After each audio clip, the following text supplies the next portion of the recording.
Elsie, légende bretonne du bonhomie. Qu'elle était belle, Elsie, la blonde vierge en fleurs, de la rose effaçant la vermeille couleur, le front orné de grâce et voilé de mystère. Ah, qui l'eût vue ainsi blanche, svelte et légère, le printemps sur la joue et le ciel dans les yeux, le prise pour un ange exilé des saints lieux. Mais plus tard, tendre lisse à la tige séchée, celui qui l'aurait vu immobile, penché, soulevant vers le jour, par un suprême effort, ses yeux déjà noyés de langueur et de mort. Ah, celui-là, plaignant la douce créature, eût pleuré tout son cœur et maudit la nature. Près du lit où la Vierge, à son dernier instant, sentait faiblir la vie en son sein haletant, ses compagnes d'enfance, avec sa triste mère, confondaient leurs soupirs et leurs douleurs amères.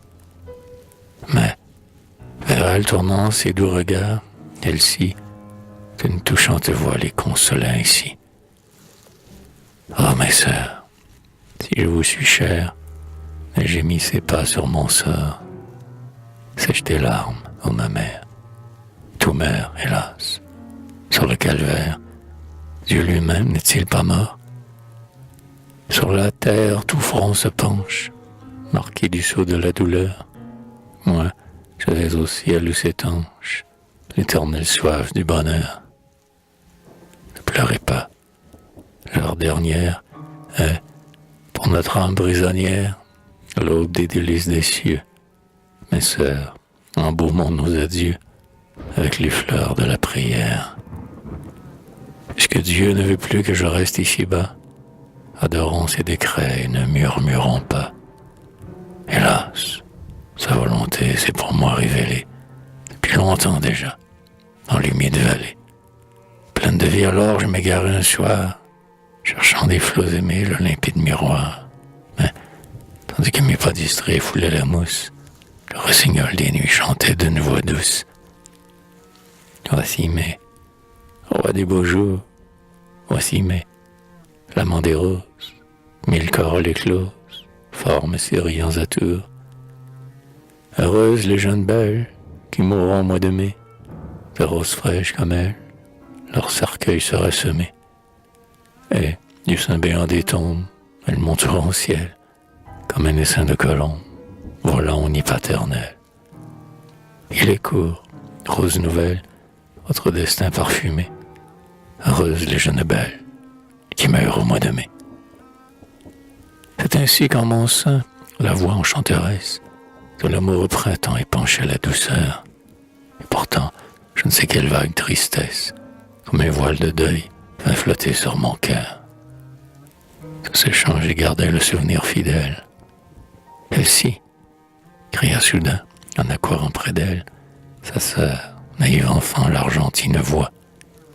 Savez-vous ce que chante un rossignol des bois, qui vient de se poser au sommet du vieux chêne, dont vous aimiez goûter l'ombre douce et sereine? Mais passe dans ce séjour, il cueille vierge et rose. Pour son front, les fleurs écloses, et les vierges pour sa cour. Heureuses les jeunes belles, qui mourront au mois de mai, de roses fraîches comme elles, leur cercueil sera semé. En entendant ces mots, la pauvre Elsie, tremblante, sentit son œil mouillé d'une larme brûlante, qui coula lentement sur ses beaux traits pâlis, comme une goutte d'eau sur la blancheur d'un lys. Hélas, ça en est donc fait. Voici l'heure, dit-elle. Ah, Seigneur, reçois-moi dans ta paix éternelle. Évanouissez-vous, prestige mensonger. Laissez-moi, vain regret. Puis, rêve léger, jeune illusion aux splendeurs éphémères. Pour la réalité, je quitte vos chimères. Sur l'aile de l'espoir, je fuis loin de ces lieux.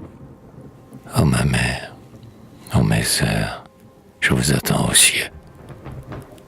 J'entends les saints cantiques et le doux son des harpes d'or. Ouvrez-vous, céleste portique, Oh mon âme, prends ton essor. Sa prière finie, elle pencha sa tête, tige frêle avant l'heure offerte à la tempête, et, comme un pur encens d'un calice exhalé, son âme en flot d'amour au ciel avait volé. En cet instant, l'on put distinctement entendre le rossignol lointain, dont la voix répétait, plus plaintive et plus tendre, son triste et doux refrain.